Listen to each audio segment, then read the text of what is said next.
asalaamaaleykum dal leen ak jàmm conseil constitutionnel àdduna démb ci li nga xam ne moom la koy fukk ak juróom-ñetti député yu faree ci kujje gi ci assemblée nationale ak ñi nga xam ne ay non inscrits la woon yeggee woon ko ngir xarab bu baax a baax dellu si Ousmane Sonko ci assemblée nationale ginnaaw gi mu jugee ci bopp gouvernement bi ci loolu la nag Sud Quotidien mi ngi ñuy xamal ne conseil constitutionnel démb la xam le ne mënul atte mbir mi ci décision bi nga xam ne moom la ñu siiwal démb conseil constitutionnel xam le ne toog di saytu ndax acte administratif bile tegu na ci yoon am déet bokkul ci liggéeyam décision boobu day ñëw gën a firndeel taxawaayu président bu Pastef foofu la ci assemblée nationale moo tax waa Sud Quotidien jàpp ne décision bi nga xam ne moo bawoo démb ci conseil constitutionnel day ñëw jeexal tàq ab xëccoo boo xam ne dooroon na ci ñaar fukki fan ak juróom benn ci weeru mai bi ñu weesu ci diggante njiitu Pastef député yi fare ci kujje gi ak it non inscrits yi foofulee suñu naataango yi sekk dañu waxtaan ak ki nga xam ne day jàngale xelam màcc it jëmale ci wàllu droit public ci université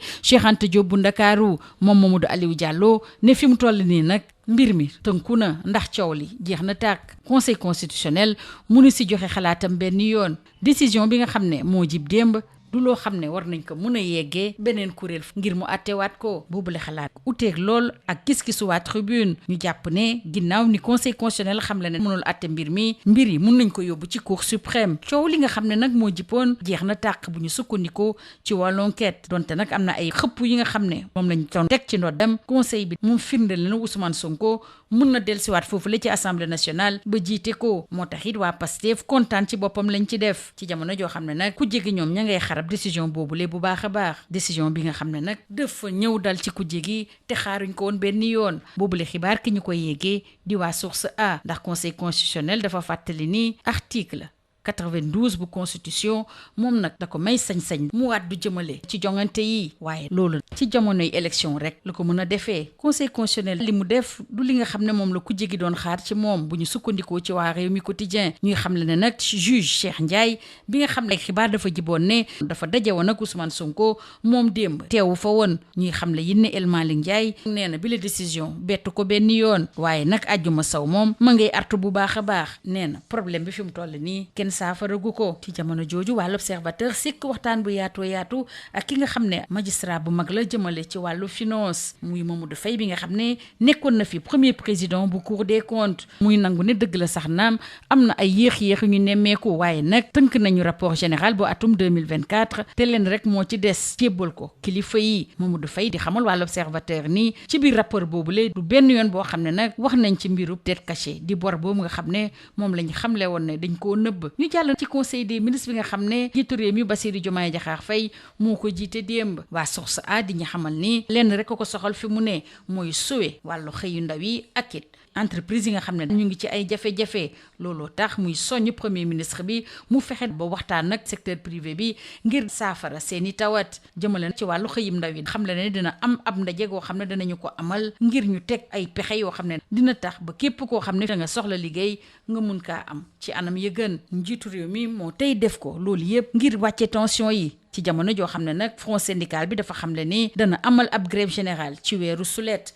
moo tax njiitu réew mi jël yi les mesures bu ñu sukkandikoo ci le quotidien des ci conseil des ministres bi ndax le soleil mi nga xam ne nag kaaraange askan wi jëmale ci wàllu lab bi bâtiment yi nga xam ne day wadd saa su ne ak it jàppale leen ci seen dund lu soxal njiitu réew mi la rawatina ci lii ñu duppee registre national unique ngir ñu mën a fay ñi nga xam ne ñoo ko yeyool bourse familiale yi ci ni mu gën a jàmpee jàpp leen ak waa Les Échos ne waa ARCOP nag moom tere nañu waa Senelec yàq seen nàkk ci marché télécom bi nga xam ne nag lu ëpp 1 milliard ci kopparu CFA moo ca aju ba tey ci biir Les Échos jàpp leen ni kii di Khadim Ba dana dem ci kanamu chambre pénale bu Cour suprême tey jilee ginnaaw gi ñu ko tëjee ci kaso bi luy jege 2 at sàquteefu ñi koy layool mooy ñu niilal lépp li nga xam ne moo bawoo ci douane ak lépp loo xam ne it moo ci aju ay mbiram it soxal na bu baax a baax société civile bi ku ci mel ne Alioune Tine bu Afrikajom Center ak Ndiaye Cissé di président ONG 3D ñoom ñaar ñëpp nag xamal waa Point Actu ne nëbb bi ñu nëbb Khadim Ba jant bi jaaduwul benn yoon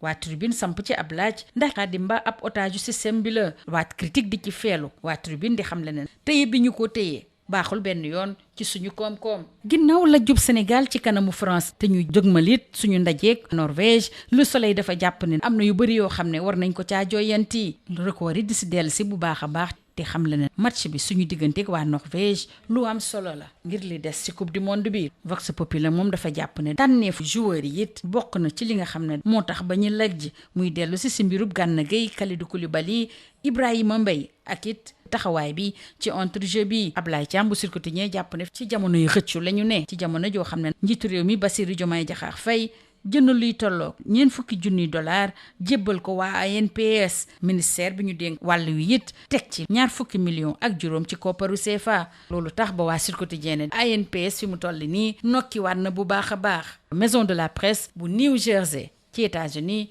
dana mën a dox ci anam ya gën. ñu dellu si waat ci mbirub Barça wala Barsac ak waa Libération ñu ñuy xamal ne nag dafa am ñoo xam ne teg nañ leen loxo te ñaar ñi ay xale yu ndaw lañu. ñu ngi amee ci Soumbédioune ñooñu le toll ci 13 dañoo duggoon ci biir sëgu Soumbédioune yi di xaar capitaine bi nga xam ne moo leen waroon yóbbu biti réew jox leen ndigal ngir ñu mën faa génn. ab enquête ubbi nañu ko ci te it ñaar ñi nga xam ne ñoo doon organiser bi la tukki boo xam ne jaaral ci yoon teg nañ leen loxo ba noppi. lii moo gënoon a fës ci ëttu yéenekaay yi ñu xëyee ndool ñu yendoog jàmm. Bonjour, saisi par 18 députés de l'opposition et des non-inscrits qui contestaient la réintégration de Ousmane Sonko à l'Assemblée nationale après son départ de la primature, le Conseil constitutionnel a décliné sa compétence, selon Sud Quotidien, dans une décision rendue hier. La haute juridiction estime que le contrôle de la légalité d'un tel acte administratif ne relève pas de ses attributions. Une décision qui conforte la position du président de PASTEF et semble lever l'un des principaux obstacles à son cumul de fonctions de chef de parti et de président de l'Assemblée nationale. Le confrère qualifie tout ceci de rebondissement dans le bras de fer qui oppose depuis le 26 mai dernier le président de PASTEF à un groupe de députés de l'opposition et des non-inscrits au sujet de sa réintégration à l'Assemblée nationale. Seulement 4 jours après son limogeage de la primature par le président de la République, Bassirou Diomaye Diakhar Faye. La décision du Conseil constitutionnel est juridiquement fondée. C'est la conviction de Mamadou Aliou Diallo, enseignant-chercheur en droit public à l'Université Cheikh Anta Diop de Dakar, qui estime dans les colonnes de Sud Quotidien que le fonctionnement interne de l'Assemblée nationale échappe au champ de compétences de la haute juridiction. Selon le constitutionnaliste, cette décision met un terme au contentieux, aucun autre recours juridictionnel n'étant à ses yeux envisageable en la matière. Le Conseil clôt le débat, intime conviction de l'enquête ce matin, qui signale que malgré la pression et les menaces, le Conseil tranche en toute conscience et confirme Ousmane Sonko. Le PASTEF exulte au moment où l'opposition regrette. C'est tout simplement une douche froide pour l'opposition, constate Source A, qui rappelle que le Conseil constitutionnel rappelle que l'article 92 de la Constitution lui confère la mission de veiller à la régularité des élections nationales, mais uniquement dans le cadre du processus électoral. Pour les sages du Conseil, le contrôle de la légalité d'un acte administratif ne relève pas de la compétence du Conseil. Et conséquence, Ousmane Sonko conserve son perchoir selon Le Quotidien. Le Conseil constitutionnel se déclare incompétent et oriente les requérants vers la Cour suprême, lit-on dans les colonnes de Tribune, qui souligne que la saisine d'une juridiction incompétente proroge le délai de recours pour excès de pouvoir. Le Conseil constitutionnel déboute l'opposition, indique Rewmi Quotidien, qui renseigne que le juge Cheikh Ndiaye, accusé d'avoir rencontré Ousmane Sonko, n'aurait pas siégé, et nous propose également la réaction de El Hadji Malick Ndiaye, ancien président de l'Assemblée nationale, qui affirme, je cite, « Je ne suis pas surpris ». Retenez également la mise en garde de Adjouma Sow, qui affirme que le problème reste entier. C'est tout simplement le statu quo à l'Assemblée nationale, d'après Walf Quotidien. Pour Bougar Diouf de l'UPS, le Conseil constitutionnel n'a ni validé ni invalidé. Intéressons-nous à présent au Conseil des ministres, tout d'abord avec Source A, qui signale que Diomaye passe à l'offensive pour sauver les emplois et les entreprises en difficulté. Et à cet effet, il demande au Premier ministre d'engager des concertations avec les organisations du secteur privé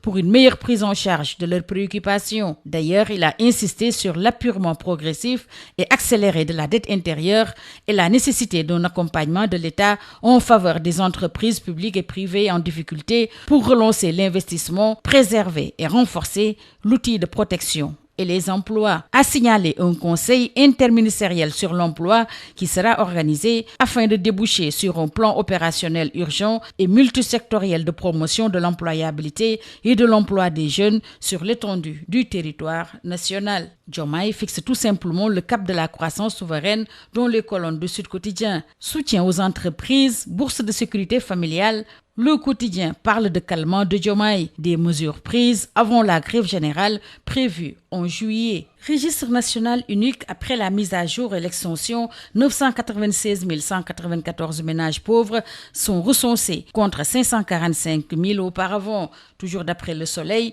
le gouvernement prévoit le paiement rapide des bourses des nouveaux bénéficiaires avec le rappel de la première échéance du premier trimestre 2026. L'Observateur nous livre ce matin les vérités d'un haut magistrat financier, en l'occurrence Mamadou Faye, l'ex-premier président de la Cour des comptes. Il déclare dans les colonnes du Confrère « Vous ne verrez dans aucune page du rapport qu'il est mentionné une dette cachée. Il y a eu du retard, mais nous avons terminé et transmis le rapport général 2024. Il ne reste plus que la remise officielle. » Au même moment, les Échos rapportent que l'ARCOP électrocute gravement la Sénélec relativement au marché télécom de 1,5 milliard de francs CFA. Et retenez qu'en détention depuis près de 2 ans, Khadim Ba sera devant la chambre pénale de la Cour suprême aujourd'hui d'après les Échos. Ses avocats demandent tout simplement l'annulation de la procédure douanière et de tous les actes subséquents. Pour critique, la détention de Khadim Ba ne sert pas l'économie nationale. Khadim Ba serait-il un otage du système, s'interroge ce matin Tribune. Khadim Ba, qui est un opérateur sénégalais détenu depuis plus de 20 mois malgré un rapport d'expertise qui l'innocente. Le secteur privé exige sa libération immédiate et l'application équitable de la loi sans discrimination de nationalité. Et Point Actu nous propose la plaidoirie de Moundiaye Cissé et d'Alioune Tine. Pour Alioune Tine d'Africa Jom Center,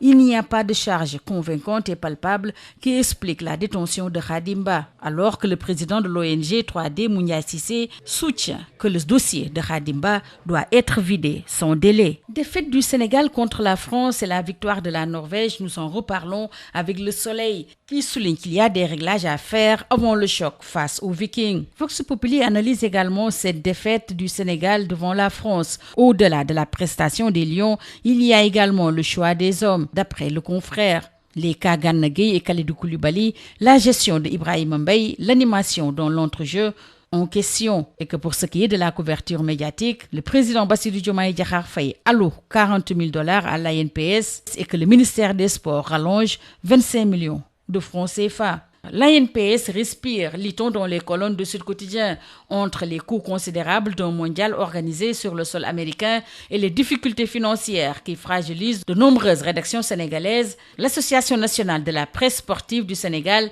avait besoin d'un appui conséquent et il l'a obtenu grâce au soutien massif de l'État et de plusieurs de ses partenaires. La maison de la presse de New Jersey pourra fonctionner dans des conditions conformes aux exigences de l'événement. D'après Sud Quotidien, Barça wala Barsac, un départ avec 2 mineurs a été déjoué à Soumbédioune, renseigne Libération. Au nombre de 13, les candidats bagages en main étaient regroupés à l'intérieur du cimetière dans l'attente des instructions du capitaine. C'est tout. À vos journaux et très bonne lecture.